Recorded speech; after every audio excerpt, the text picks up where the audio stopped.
This is Cast of Wonders, the young adult fiction podcast featuring stories of the fantastic. Welcome, episode 629. I'm Alicia Caparasso, assistant editor at Cast of Wonders. Our story for today is The Otter Woman's Daughter by Eleanor Glevy, a Cast of Wonders original. Eleanor Glevy is the author of the middle grade fantasy novels Sparkers from Viking 2014 and Wildings, Viking 2016. Her short fiction has appeared in Cicada, The Future Fire, and Anathema, Speck from the Margins, among other places. She lives in Iowa, where she teaches linguistics at Grinnell College. The story is narrated by Diane Severson Morey.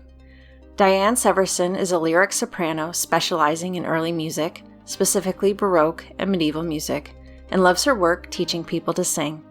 She has narrated for Escape Pod, Podcastle, Cast of Wonders, and Pseudopod, and Tales to Terrify. Diane has been involved in the speculative poetry scene since 2010. She is membership chair of the Science Fiction and Fantasy Poetry Association and is a passionate promoter of genre poetry.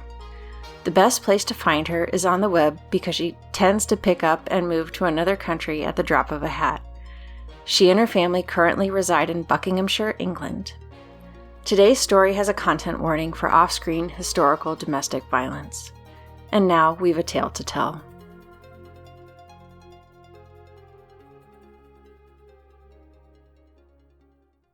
The Otter Woman's Daughter by Eleanor Glevy. In the stories, when the Selkie finds her skin, she always leaves her children behind. When I was little, I was terrified that it would happen to me. After it didn't, I began to wish it had. Not all the time, but in brief, shame-stricken bursts, in the darkness underwater. I have a skin too, or it never would have worked. I was born with it, like a caul. The obstetrician and the nurse couldn't have mistaken it, since it was dark brown and furred, but they didn't say anything, just set it aside for Mom to keep. They had to suspect, but what were they going to do? Human trafficking hotlines are for humans. Mom kept my skin in a cedar box. When the two of us were home alone, which was often since Dad traveled frequently for work, she'd take the box out and lift the lid, and I would surrender immediately to the urge to stroke that glossy pelt. I was less enthused when she made me put it on. She wanted to make sure I could swim in otter form. But she couldn't teach me like real mother otters do because she didn't know where Dad had hidden her skin.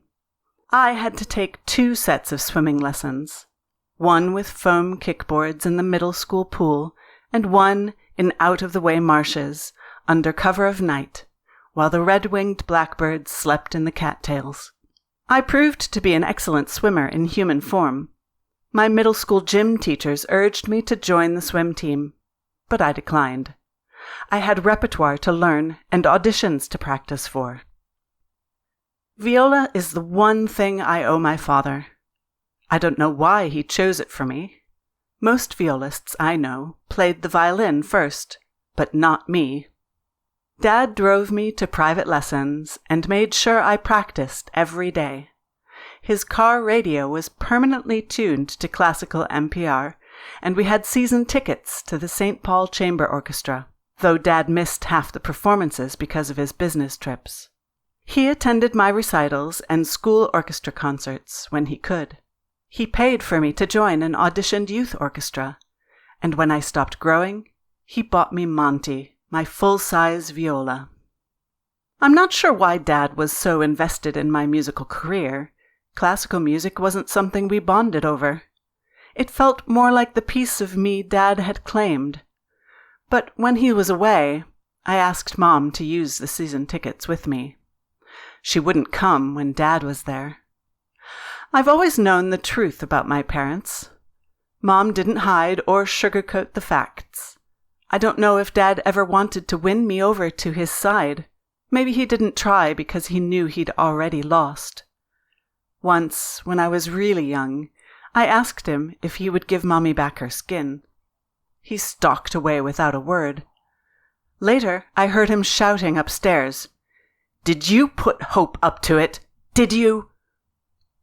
I never spoke of Mom's skin in front of Dad again. I don't think he ever knew I had one too.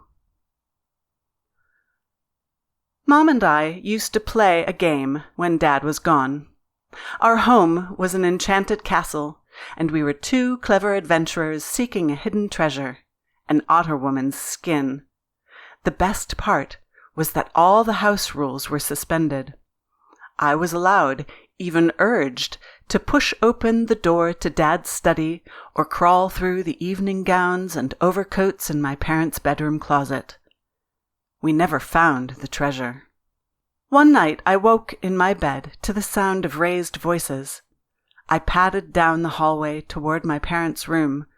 Behind the door, Mom was sobbing. "Do you love me?" she demanded over and over. "You need to calm down." Dad's voice struck like lightning. Her words changed. "You said you loved me." "You never loved me." I'd never heard such rawness from Dad. "At least tell me what you've done with it. Just what you've done with it." Unable to bear Mom's anguish 1 second more, I fled to the safety of my room. After that, the treasure hunt stopped. I didn't ask Mom what Dad had said. In time, I assumed she'd learned her skin wasn't in the house. I didn't find out I was wrong until the day we left. It was a Saturday in October, and I had a rehearsal with the pianist who would accompany me in the finals recital for my community orchestra's concerto competition.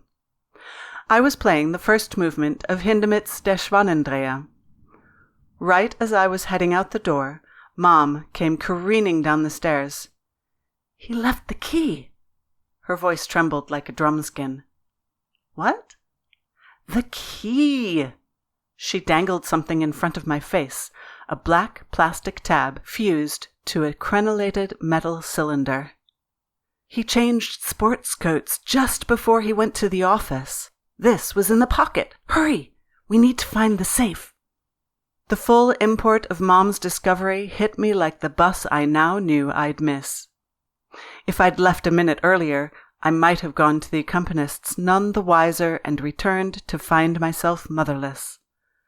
The marrow in my bones turned to ice. I set Monty down in the foyer. "It's in a safe? How do you know?" "He told me." Mom's voice was sharper now, like a seal's bark. "But he told me about the key, too. And there was never any point if I couldn't get a hold of it." We scoured the house. Luckily, Dad stayed at the office, oblivious to his mistake. I finally found the safe in a musty space behind the rotting boards of a false wall in the garage. Mom jammed the key in the lock and rattled the door until it sprang open. The skin lay inside. She snatched it out and clutched it to her chest, letting out a groan like the release of 100 years of agony. Then she told me to fetch my skin, too. That was when I knew she'd never intended to leave me behind. I dashed up the stairs. My skin was in my possession now, buried at the bottom of my underwear drawer. I could hear Mom talking on the phone. Then she was calling up to me, telling me there was no need to pack. I didn't need anything but my skin. But as we rushed out the door toward the purring car of our neighbor, Mrs. Zhang, I grabbed the handles of Monty's case. It turned out Mrs. Zhang had been waiting for Mom's call for years. She drove us north out of the Twin Cities, scrupulously obeying the speed limit. Somewhere past Duluth, she struck out inland, following the crumpled instructions that had been stuffed in the glove compartment. Hours later, we reached a dusty parking lot surrounded by golden-leafed trees. I stepped out of the car and shivered in the cool air. At the edge of the lot, a gap in the woods revealed a trail, and through the foliage I glimpsed a mosaic of water, light flickering on its dark surface. I'd never been up north before, much less to the Boundary Waters, which was where I suspected we were. Dad would never have taken us up here for obvious reasons. "What did you bring that for?" Mom was looking in astonishment at the viola case in my hand. "I could take it back with me," Mrs. Zhang offered. "Keep it safe for you until—" "No!" I couldn't give up my viola. It was sinking in that we'd left everything and everyone behind. I would miss my Sunday viola lesson and Monday night's orchestra rehearsal. I wouldn't be going apple-picking with my string quartet, and I would never find out if I might have won the concerto competition.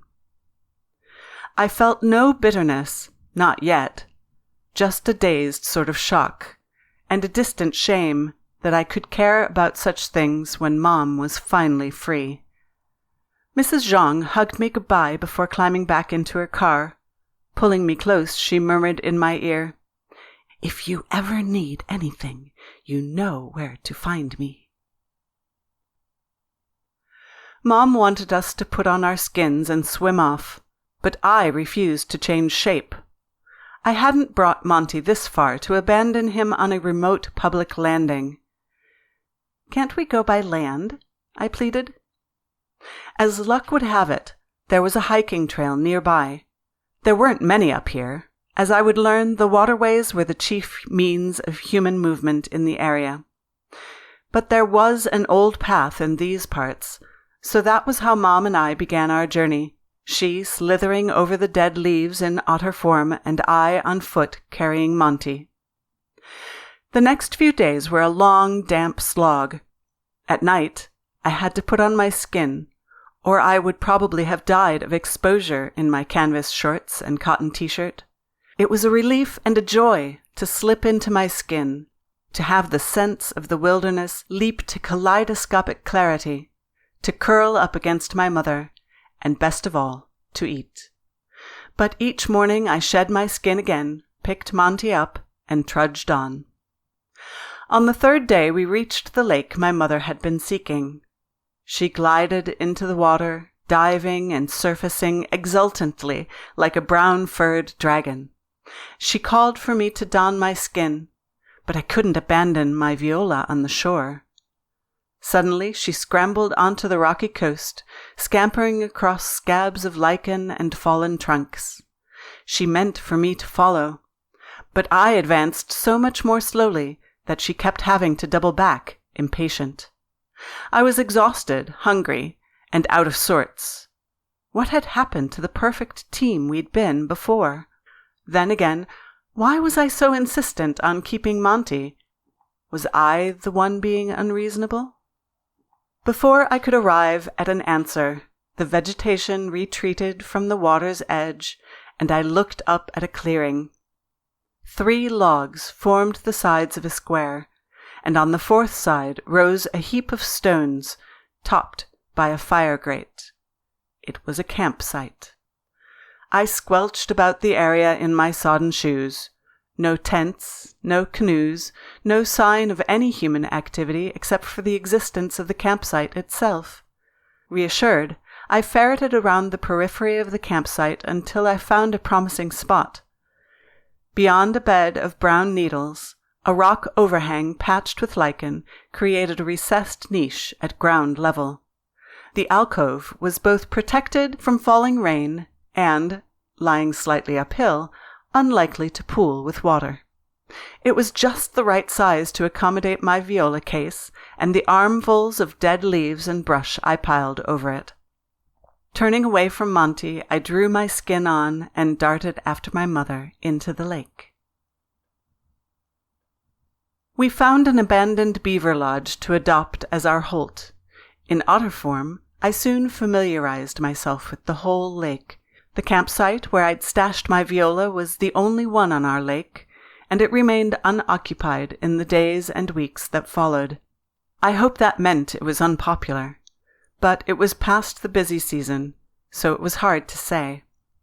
I changed shape every day to play Monty. He was my last connection to everything I missed: my school orchestra, my community orchestra, my string quartet. Had they found a new violist to replace me yet? I played Der Schwanendreher and the Bach cello suites for grey and golden birds, for chittering rust-coloured squirrels, for stealthy garter snakes.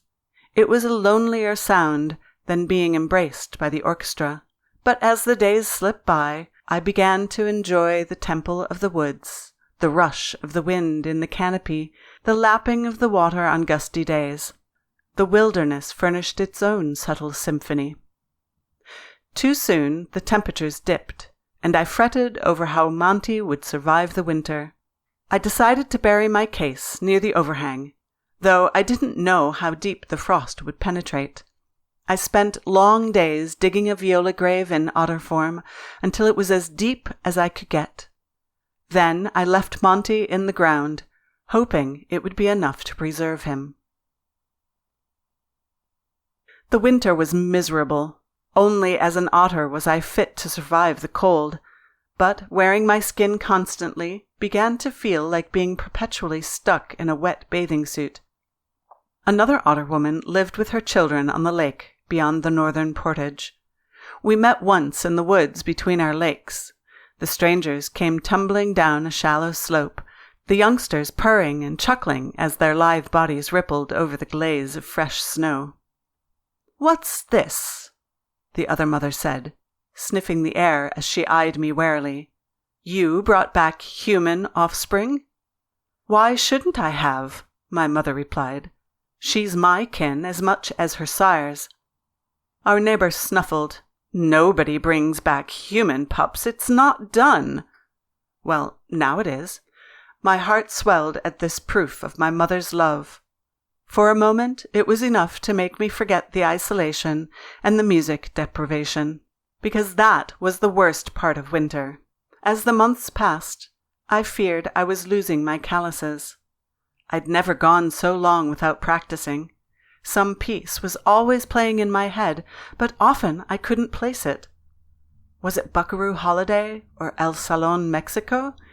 It was frustrating not to be able to look up the answer. At last, the world began to thaw, but I didn't dare unearth Monty until I was confident the cold spells were past. By then, it was probably May, though I'd lost track of the months. One sunny morning, I dug Monty out of the ground, tightened my bow, and slid my shoulder rest into place. My fingernails were caked with dirt and far too long. Maybe I could file down my otter claws, but for now, I began to tune. Spring bled into summer, and I felt happy again, or at least as happy as I'd been in the fall. My mother was bewildered by my compulsion to transform every day to play music, but she didn't mind. One day I came to practice and saw a boy opening my case. He must have arrived only moments before me. I had approached the campsite from inland, so I hadn't seen any canoes or tents. Without thinking, I cast off my skin and dashed barefoot the last few yards to the overhang. "Stop! That's mine!" He yelped in surprise, fell backwards out of his crouch, and glanced up at me with terrified eyes. Then he let out a strangled "Ah!" and threw his hands up in front of his face.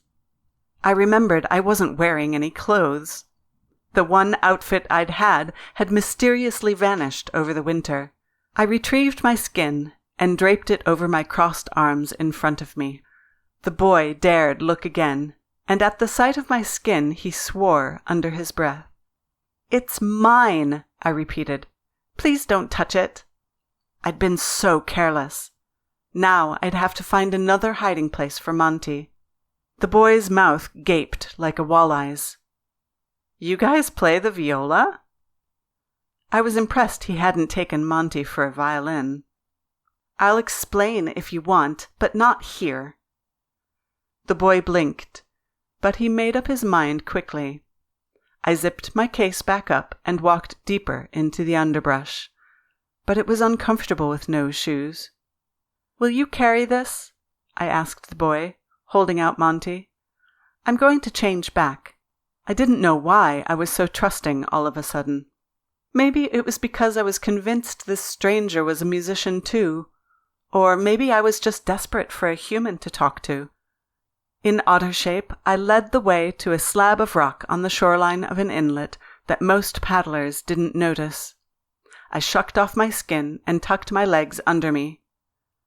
"I'd like my viola back, please." The boy obliged and plopped down himself, hugging his knees in front of him and keeping his gaze averted. I'd spread my skin over my lap like a blanket. It was strange. Back home, I hadn't even liked changing in the locker rooms before gym class. But here on this lake, I felt at ease. I could lend you my sweatshirt," he said, looking resolutely at the water. "Sure." I put on his hoodie if it meant we could have a normal conversation. He untied it from around his waist, and I stuck my head and arms through. It was dark blue, with Macalester College plastered across the front in orange letters. At last the boy met my eyes, grinning sheepishly. He had light brown skin and short, bouncy curls. "I'm Hope." I rested my hand on my case. "And this is Monty." "I'm sorry I opened it," the boy said. "I was just exploring, and I thought someone had lost it or left it there, like a long time ago." "It's okay. I would have done the same." "So," he glanced between me and my viola, "are you all musicians?" His question gave me an unexpected pang. Wouldn't that have been nice? "No." I told him the bare bones of my story, how I had a human father, how I'd grown up like a human girl until our escape, how I'd brought Monty with me. "Whoa," said the boy. "I'm so sorry." I didn't know whether he meant Dad or the loss of my old life or my current circumstances. When I didn't respond, he told me he was canoeing in the Boundary Waters with his stepdad and stepbrothers. They planned to stay at this campsite 2 nights, fishing during the day before journeying on. He mentioned it was June. He could have told me the name of our lake, but I didn't ask. I didn't want to admit I didn't know. At last he said, "So why viola?" I was loath to reveal that Dad had picked it for me, so I said, "Because it's less common. What about you? You must play something." "The bagpipes," he said. "Wow!" He'd one-upped me, but I was delighted. He laughed self-consciously. "Most people think it's weird, especially when you don't look like your ancestors could be from Scotland. But I love classical music, too. Who's your favorite composer?" "Mozart." "Oh, come on." "No, hear me out," he said. "There's a reason he's so popular. The magic flute is legitimately not overrated. And I like his 25th Symphony, the Piano Concerto No. 23. Okay, I said, laughing. I couldn't remember when I'd last laughed in human shape. "What about you? Who's your favorite?" I'd always found it hard to choose, but I had an answer. And this boy was never going to let me live it down. "Bach," I mumbled. "What?" He threw up his hands in mock outrage. I looked contrite. He laughed. "Fine, we're even. Plus, isn't the real cliché answer Beethoven?" "I think it's Mozart." I loved hearing him laugh. It reminded me of having friends. "Well," he said awkwardly, "everyone's probably wondering where I am, but you live here, right? I'm coming again in August with my girlfriend and a couple of our friends. We haven't decided on our itinerary yet, so would it be all right if I came back to say hi? And if there's anything you need, sheet music, new strings?" "Oh, I can't ask you to do that," I said, spooked by his kindness. "I'm fine." Was I, though? "But sure, you can come again." He flashed a smile as he rose. "Wait, your sweatshirt."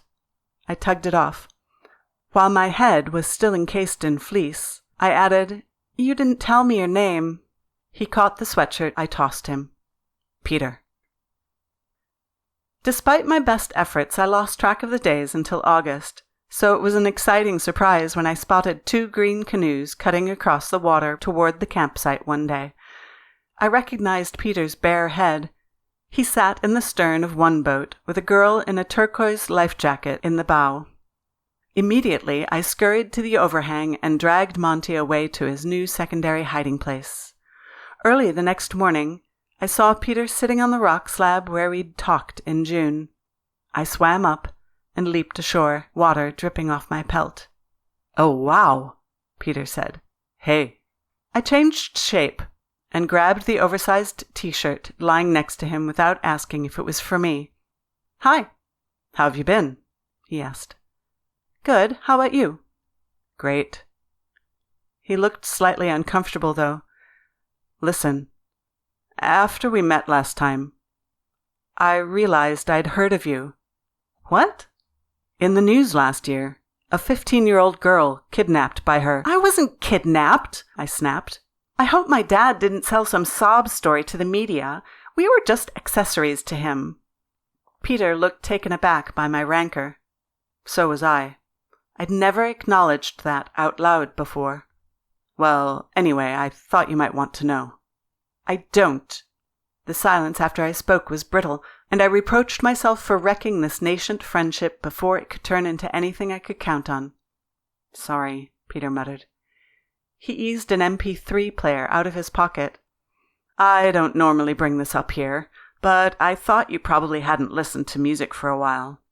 He tucked some earbuds into my hand. Cautiously, I scrolled through his music library. There was a lot of non-classical stuff, but also pieces I hadn't thought about in ages. The Brahms double, Tchaikovsky's Serenade for Strings, Bachianas Brasileiras. I pressed on Sibelius's Valse Triste, and when the first bars reached my ears, I actually shivered. The music seemed to lift a stage curtain in my mind, one I'd been shrinking behind. Suddenly, I remembered wishes and dreams that the heady rush of our flight had swept away. I'd wanted to be a professional violist. I'd wanted to go to Oberlin, or maybe Lawrence. How could I get there now? One winter night in the nesting chamber of our den, I asked my mother, "What if I want to go back to school?" "School?" she echoed, as though the concept was foreign to her. "Like if I want to graduate from high school." She let out a dismissive bark. "We've left all that behind. We've made it home." But however beautiful I found the morning mist on the smooth water, or the haunting laughter of the loons at night, this wasn't home. I didn't know if where I'd come from could be either, but I wanted to find out. Peter came back the next summer with his stepdad. He brought me a second-hand wire music stand and the sheet music for the Bartók viola concerto. That was new. I stammered that he shouldn't have. "I wanted to," he said. "But I feel bad. I can't do anything for you." "Not even tell me where to see a moose?" I smiled wanly. His joking mostly put me at ease, but I did feel like our friendship, if it could even be called that, was on an uneven footing.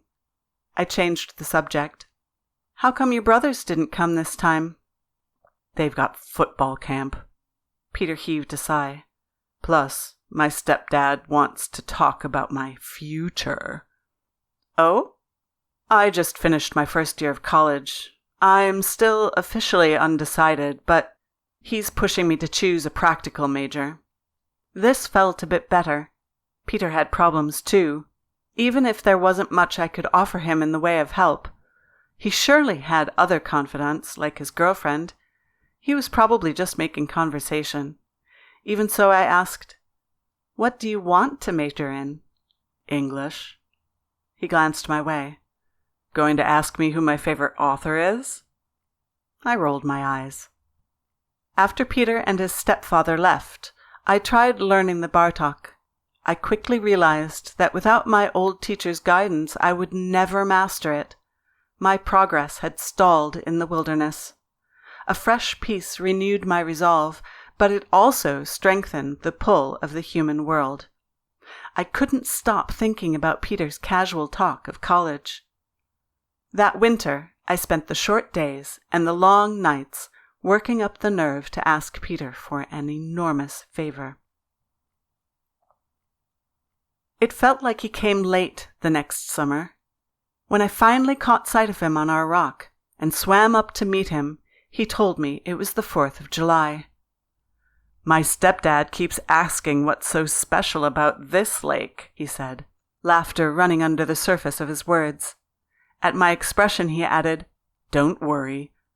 I just say I've got fond memories of coming here. How's Bartok?" "Hard." I was relieved he hadn't come bearing gifts this time. "I wanted to ask you—" "There's something I can do?" he asked eagerly. "I need a ride," I said in a small voice. His eyebrows scrunched. "To Minneapolis." "Oh, you're going back?" I nodded. Maybe he thought this was normal, that my mother already knew of my plans. But the hesitation in his eyes threatened to snuff out my hopes. "The thing is, if I brought you back to camp now, my stepdad would have a lot of questions." "I didn't mean now," I said hastily. "I meant—" This was the unreasonable request. "Can you come back?" "This summer?"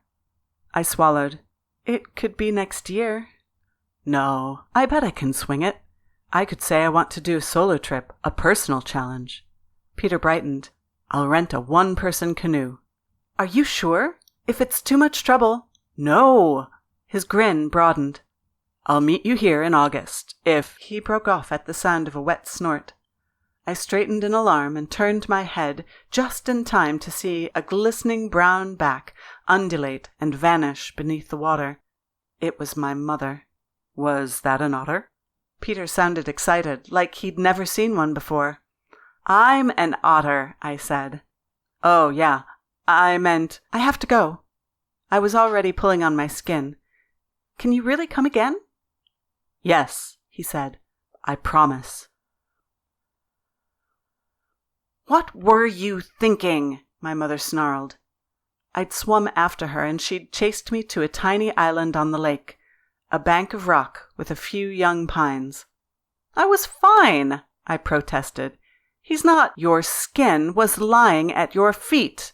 All he had to do was reach out and—" "He'd never do that. He's my friend." "Your friend." My mother's whiskers twitched, her tail whipped against the rock. "Yes, my friend. Like how I used to have friends." A cauldron of rage was bubbling over in me.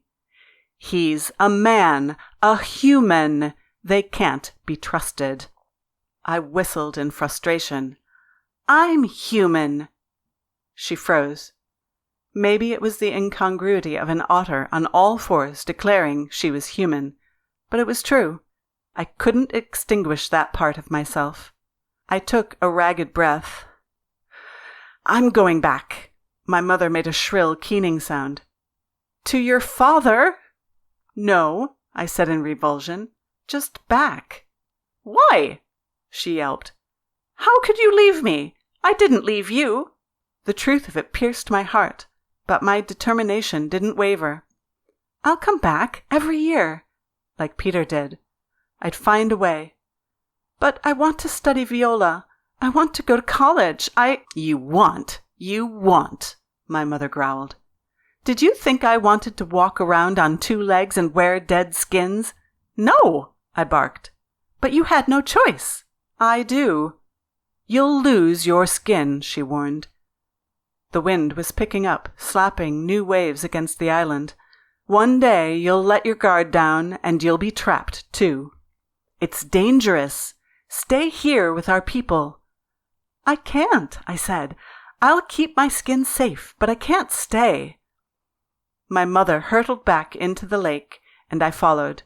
We swam far under the water, as if we were trying to outstrip something that always caught up to us. But though it was painful to be near each other, we couldn't seem to stop swimming together. True to his word, Peter returned in August.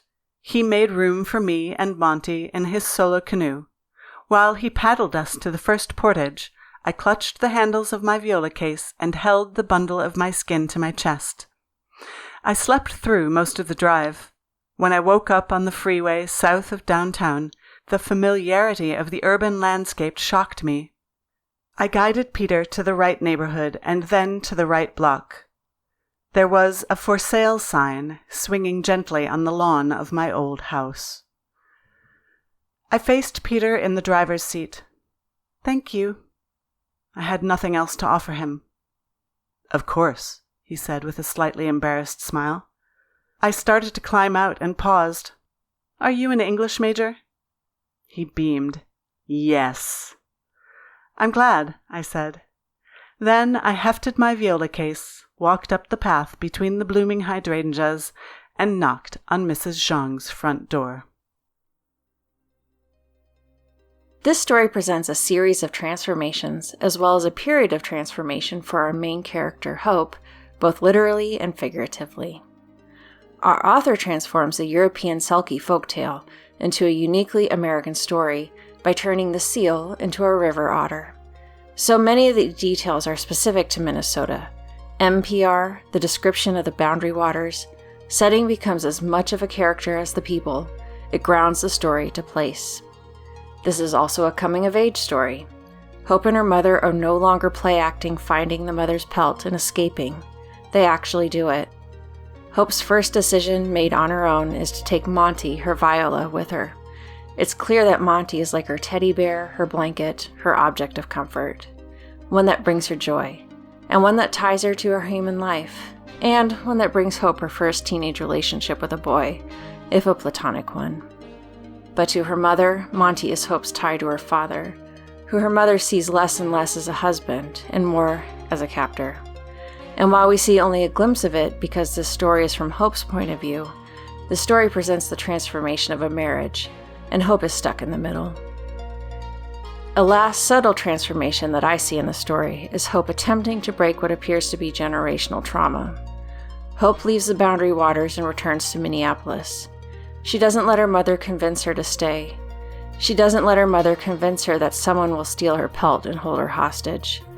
We don't know what will happen to Hope, but we know that she is going to attempt to live her life on her terms, and maybe, once she has stability herself, help her mother heal too. Join us again soon. You can join the discussion on the EA Discord and visit us on Blue Sky at castofwonders.org. Come say hello. Cast of Wonders is brought to you by editor Catherine Inskip, assistant editor Alicia Caparasso, associate editors Rebecca Ahn, Tanya Adelit, Amy Brennan, Kappa Cobb, Becca Miles, Ray O, Samuel Poots, Emma Smales, Denise Sudell, and Rin Yi. Our editorial assistant is Amy Brennan, and our audio producer is Jeremy Carter. Cast of Wonders is part of the Escape Artist Foundation, a 501c3 nonprofit, and this episode is distributed under the Creative Commons Attribution, Non-Commercial, No Derivatives 4.0 International License. That means you can download or listen to the episode on any device you like, but you can't change it or sell it. Our theme music is Appeal to Heavens by Alexia Nove, available from Promo DJ or his Facebook page. Thank you for listening.